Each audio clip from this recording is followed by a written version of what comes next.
ستړي مشئ، پخیر راغلی. تازه خبر ته پام وکړئ. همدا شیبه د افغان او پاکستاني ځواکونو ترمنځ جګړه روانه ده د ډیورنډ فرضي کرښې ته، او ویل کېږي چې د دې جګړې وروستي جزئیات چې موږ ته راورسېدل د افغان او پاکستاني ځواکونو ترمنځ له درنو او سپکو وسلو څخه کار اخیستل کېږي. تر دا مهاله د پاکستاني ځواکونو په یوه توغندي کې د یوې کورنۍ یوه میرمن شهیده شوې او یو ماشوم ټپي شوی دی.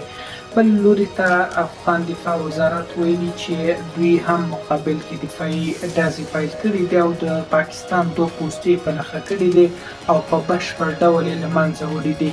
د ټپیانو جزئیات تر اوسه دقیق نشته چې څومره پاکستاني لوري ته مرګ ژوبله او یا هم زخمیان لري، خو داسې ویل کېږي چې مقابل لوري ته هم ډېر زیات تلفات اوښتي دي.